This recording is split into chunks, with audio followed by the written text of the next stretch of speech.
નગર પ્રાથમિક શિક્ષણ સમિતિ સંચાલિત સંત ડોંગરેજી મહારાજ પ્રાથમિક શાળામાં છીએ અને આજે કંઈક મેળો ચાલી રહ્યો છે. તો આપણી સાથે આ મેળો છે એના કન્વીનર મિનેશભાઈ શિક્ષક ઉપસ્થિત છે.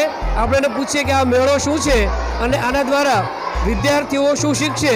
મિનેશભાઈ દેલાડા.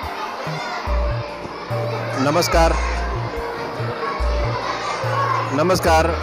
આજે અમારી શાળા સંત ડોંગરેજી મહારાજ પ્રાથમિક શાળામાં જીવન કૌશલ્ય મેળાનું આયોજન કરવામાં આવેલ છે. આ મેળા રાખવાનો ઉદ્દેશ્ય એ છે કે વિદ્યાર્થીઓમાં ભણતરના જ્ઞાન સાથે સાથે એના જીવનમાં પ્રેક્ટિકલ નોલેજ પણ આવે અને પોતે જીવનમાં પોતે કંઈક આર્થિક ઉપાર્જન ભવિષ્યમાં કરી શકે એ બાબતની સ્કિલ એનામાં ડેવલપ થાય.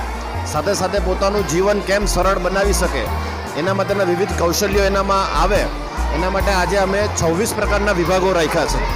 એમાં જેમ કે આપણે કપડાને ઘડી કરવી, ફ્યુઝ બાંધવો, સ્ક્રૂ લગાવવા, માટીમાંથી રમકડા બનાવવા, કપડાં સ્ત્રી કરવા જેવી વિવિધ પ્રકારની પ્રવૃત્તિઓ રાખી છે.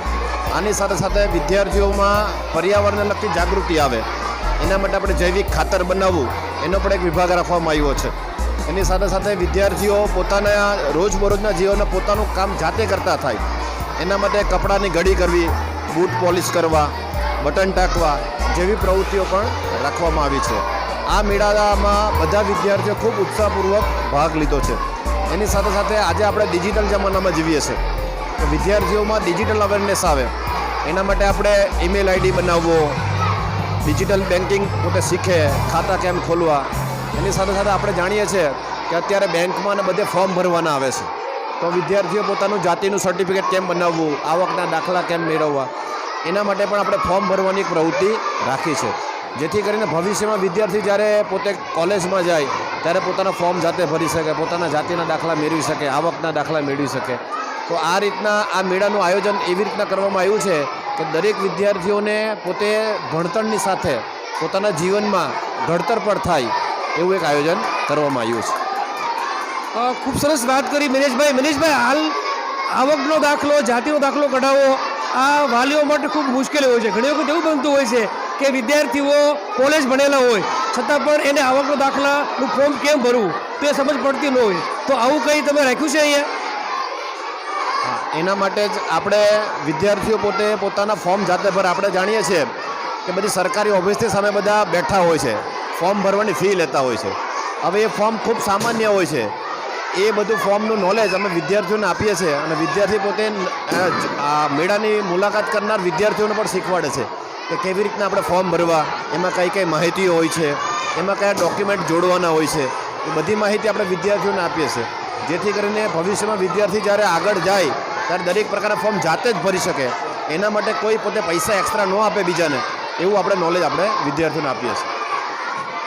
તો ખૂબ સરસ. આ એક સંત ડોંગરેજી મહારાજ શાળા એવી શાળા છે કે વિદ્યાર્થીઓને માત્ર ગોખણું જ્ઞાન નહીં, પુસ્તકનું જ્ઞાન નહીં, પણ પ્રેક્ટિકલ જ્ઞાન કે જેને જીવનમાં ઉપયોગી બને છે તેની સમજ આ મેળા દ્વારા આપી રહી છે. પૂઠા ચડાવવા, કપડાને ઘડી વાળવી, ગેમિંગ, ઇવન બેન્કિંગ અને ઇન્ટરનેટ માટે પણ અમે બાળકોને જીવનના પાઠ શીખવાડી રહ્યા છીએ જે બાળકને આગળ જતાં ખૂબ જ ઉપયોગી બનશે.